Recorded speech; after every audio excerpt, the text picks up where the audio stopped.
Hello, hi friends. பிரத்தினந்து சேனல்லேருந்து லாவண்யா பேசுகிறேன். எல்லோரும் எப்படி இருக்கீங்க? நான் நலம். நீங்கள்லாம் எப்படி இருக்கீங்க சொல்லுங்கள். ரொம்ப நாள் ஆச்சு, லைவுக்கே வரதில்லை. வீடியோஸு ஷார்ட்ஸ் போட்டுட்ருக்கேன். பசங்களுக்கு லீவ் விட்டாச்சு இல்லையா, அதனால் லைவ் வர முடியல, விட மாட்டேன்றாங்க. அதனால் அவங்க கூட டைம் ஸ்பெண்ட் பண்ணல. போன வருஷம் வந்து சிம்லாக்கு போகணும், இந்த வருஷம் வந்து அம்மா வீட்டுக்கு போகலான்னு பிளான் பண்ணியிருக்கோம். நைட்டே எல்லாம் பேக் பண்ணியாச்சு. அப்புறம் எங்கள் இதுலேருந்து மாதவரம் போனால் தான் சென்னை ஆந்திரா பஸ் கிடைக்கிது. இங்கேருந்து மாதவரம் போயிட்டு அங்கேருந்து ஆந்திரா பஸ்ஸு பார்த்தா ரிசர்வேஷன் இல்லை. சாட்டர்டேனால ரொம்ப ரஷ்ஷாக இருந்தது. ஏசி பஸ் மட்டும்தான் கிடச்சிது. எங்கள் 3 பேருக்கு ஒரே சீட்டு. அவர் வரலன்னு சொல்லிட்டாங்க. நாங்கள் 3 பேரை மட்டும் ஊருக்கு கிளம்பிட்டோம். ஜன்னல் ஓரத்தில் உட்காந்துட்டு அதெல்லாம் டிக்கெட்டெல்லாம் எடுத்தாச்சு.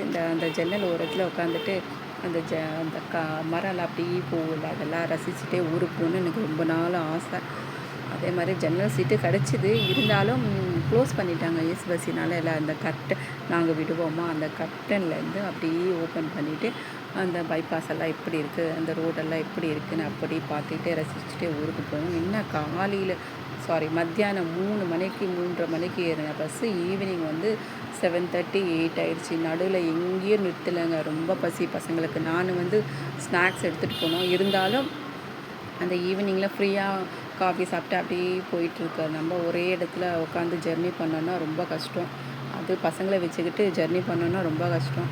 அவங்க ஒரு இடத்துல நிற்க மாட்டாங்க. சிறுசு இருக்கவே இருக்காது. இருந்தாலும் அது அப்படியே ஃபோட்டோலாம் பிடிச்சிக்கிட்டு அப்படியே பஸ்ஸில் டைம் பாஸ் பண்ணிகிட்ருக்கு. அப்படியே ஏறிட்டு அம்மா வீட்டுக்கு போய் சேர்ந்துட்டும் ஈவினிங் ஆட்டோ பிடிச்சி வீட்டுக்கு போயாச்சு. நைட்டு 8 ஆகிடுச்சுங்க. போன உடனே கை கால் அலம்பி ஃபஸ்ட்டு சாப்பிட்டு அதுக்கப்புறம் ஃப்ரெஷ் ஆனோங்க. அப்புறம் அன்றைக்கி நைட்டு வந்து அப்படியே தூங்கிட்டு அன்றைக்கி ஒரு நாள் அப்படியே ஓடிடுச்சு. அடுத்த நாள் ஏஞ்சி நானும் என் பசங்கள்லாம் என் தங்கச்சி பொண்ணு கூட தாய் பாஸ் விளாட்லாம் அப்படின்னாங்க. அதனால் 90s கிட்ஸ் தாய் பாஸ் இருக்குல்ல, அது விளையாடிட்டு இருந்தோம். அப்படி ஜாலியாக அந்த 90s கிட்ஸ் விடவே மாட்டோங்க. காலையில் ஸ்டார்ட் பண்ணால் நைட்டு தாங்க முடிக்குது. உங்களுக்கு அந்த அனுபவம் இருக்கும்னு நினைக்கிறேன். ஒரு தடவை விளையாடினா திருப்பி விளையாடினா அந்த இன்ட்ரெஸ்ட் இருக்குது. அவங்களுக்கு அது இன்ட்ரெஸ்ட் இருக்குது. என்ன பண்ணுறது, ஃபோன் எல்லாம் வாங்கி வைக்கணும்ல. இருந்தாலும் ஃபோன் பார்க்குறாங்க. இருந்தாலும் இந்த அப்படி விளையாட வைக்கிறதெல்லாம் ஒரு நல்ல பழக்கம். ஸோ அப்படியே அவங்களுக்கு அதை அடிக்ட் பண்ணேன். விளையாடிட்டே இருந்தாங்க. அடுத்த நாள் வந்து கோயிலுக்கு போகலாம் மம்மின்னாங்க. சரி, நானும் எங்கள் அம்மா பசங்க எல்லாம் சேர்ந்து கோயிலுக்கு போனோங்க. காலாஸ்தியில் மெயின் கோயில் சிவன் கோயிலுங்க. அங்கே என்ன ஃபேமஸ்ன்னா ராகு கேத்து பூஜை வந்து ஃபேமஸ்ஸு. அப்புறம் அந்த கோயிலில் ருத்ராபிஷேகம் வந்து ரொம்ப ஃபேமஸ்ஸு. கல்யாணம் ஆனாதவங்களுக்கெல்லாம் கல்யாணம் ஆகும், குழந்தை பிறக்காதவங்களுக்கு குழந்தை பிறக்குன்றது ரொம்ப ஐதீகம். அங்கே பூஜை நடந்தாலே 1 இயருக்குள்ளே வந்து பலன் கிடைக்கும். நிறைய பேர் சொல்லியிருக்காங்க, போயிட்டு வந்து நடந்திருக்கன்ட்டு. ஸோ அந்த கோயிலில் வந்து காளஹஸ்தி கோயிலில் வந்து ராகு கேத்து பூஜை வந்து ரொம்ப ரொம்ப ரொம்ப ஃபேமஸ். அதுக்காகவே கோயில் எங்கள் ஊர் வந்து ரொம்ப ஃபேமஸ் ஆகிடுச்சு. இப்போ இருக்கிற வீடெல்லாம் இடிச்சிட்டு எல்லாம் லாட்ஜ் ஆக்கிட்டாங்க இந்த கோயில் வர்றவங்க தங்குறதுக்கு. அந்த கோயில் பக்கத்துலேயே வந்து ஐஸ்கிரீம் ஷாப் இருக்குது.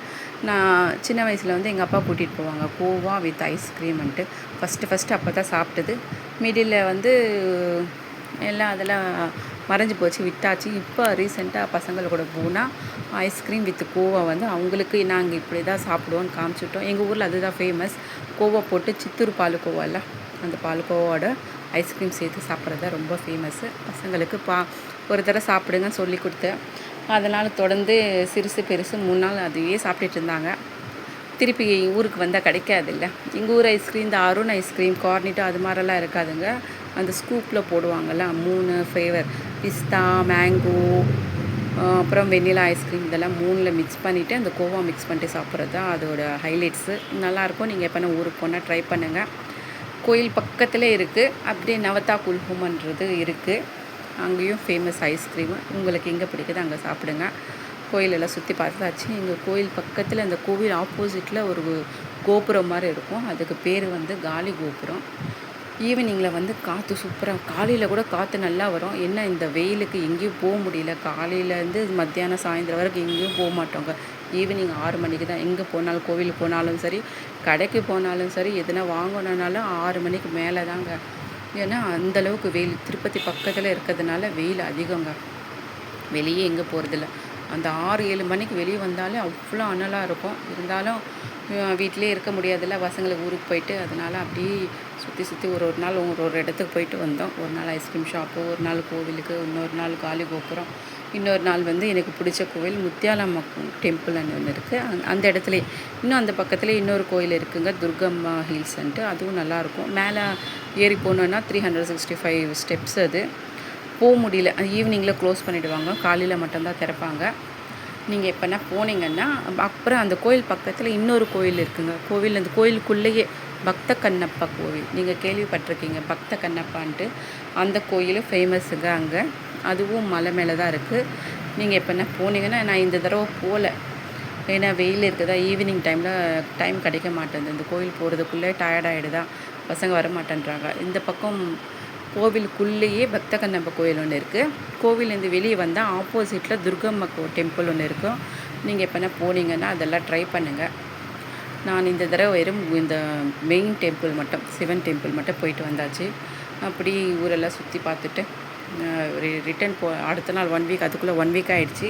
இந்த மிடில் சித்ரா பௌர்ணமி, ஒரு ஃப்ரைடே சித்ரா பௌர்ணமி வந்துருச்சுல, அது ரொம்ப மெயின் டே. அன்றைக்கி கோவில் திருவிழா நடந்தது. அதெல்லாம் வெளியே போயிட்டு நல்லா பார்த்துட்டு, கோவில்லேருந்து இந்த உற்சவம் விக்கிரகம்லாம் எடுத்து ஊர்வலம் வருவாங்கள்ல, அதெல்லாம் பார்த்துட்டு அதெல்லாம் வீடியோ பிடிச்சி அன்றைக்கி ஒரு நாள் அப்படியே ஓடிடுச்சு. அப்புறம் என்ன, வழக்கம் போல் ரிட்டன் டு சென்னை. அப்புறம் ரிட்டன் போகலான்னு பார்த்தா ஃபுல் ரிசர்வேஷன் கிடையாதுன்ட்டாங்க. இவங்க அப்பா வந்து சாட்டர்டே கிளம்பி வாங்க, மண்டே வந்து எலெக்ஷன்ஸ் அனௌன்ஸ்மெண்ட் இருக்குது, அப்புறமா அங்கங்கே சண்டை நடக்கும், ஸோ நீங்கள் ரிட்டன் வந்துடுங்க, சாட்டர்டே வந்துடுங்கன்ட்டாங்களா. ஸோ வேறு வழி இல்லாமல் சனிக்கிழமை கிளம்பிட்டோம். கிளம்பி வந்தால் பஸ் ஸ்டாப்பில் பார்த்தா அவ்வளோ கூட்டங்க, அவ்வளோ ரஷ்ஷாக இருந்தது. சுற்றி பார்த்து அந்த கவுண்டர் செக்ஷன் போனோம். என்ன பஸ்ஸு வரலன்னா, காலையிலேருந்து பஸ்ஸே வரலங்க. இருக்கவங்க எல்லாம் சென்னை மக்கள் தான், எல்லாருக்கும் சென்னைக்கு பஸ்ஸு கிடைக்கல அப்படின்னு சொன்னாங்க. நீங்கள் ஊருக்கு போகணுன்னா இந்த ஒர்க்கிங் டேஸில் போடுங்க, திங்கக்கிழமை செவ்வாய் புதன்கிழமெல்லாம் போங்க, சாட்டர்டே சண்டேஸ் மட்டும் போகாதுங்க, ஹெவி ரஷ்ஷாக இருக்கும். பஸ்ஸு ப்ராப்ளம் இருக்கும், வேறு ஒன்றும் இல்லை. கோவிலெல்லாம் போயிட்டு வந்தாலும் அந்த லார்ஜ் ரூமெல்லாம் கிடைக்கும். பஸ்ஸு வந்து கொஞ்சம் முன்ன பின்ன இருக்கும், என்னன்னு தெரியல. இந்த தடவை ரொம்ப கஷ்டமாயிடுச்சு, ரிசர்வேஷன் இல்லைன்ட்டாங்க. ஃபஸ்ட்டு ஒரு பஸ்ஸு ஏறி உள்ளே போய் நான் ரிட்டன் இறங்கிட்டேன். இன்னொரு பஸ்ஸு கிடச்சிது, அதில் ஸ்டாண்டிங் தான். அந்த ஸ்டாண்டிங்கில் நின்றுட்டு வரணும்னு சொன்னாங்க. நாங்கள் என்ன நினச்சோம், இந்த பஸ்ஸு கிடைக்கலன்னா வீட்டுக்கு போயிட்டு வேறு வழியில், ஹாலிடேஸ் தானேங்க, மண்டே போகலான்னு பஸ்ஸு ஏறி பிடிச்சி. மண்டே வந்து எலெக்ஷன் ரிசல்ட் இருக்குது, அதனால இன்றைக்கே சரி ஏதோ ஒன்று அட்ஜஸ்ட் பண்ணிட்டு போயிடலாம் அப்படின்னு சொல்லிச்சு பெருசாக பார்த்துட்டு. இவர் ஃபோன் மேலே ஃபோன் வந்துருன்ட்டு, சரி நாங்கள் பஸ் வருமானு பார்க்கலாம்.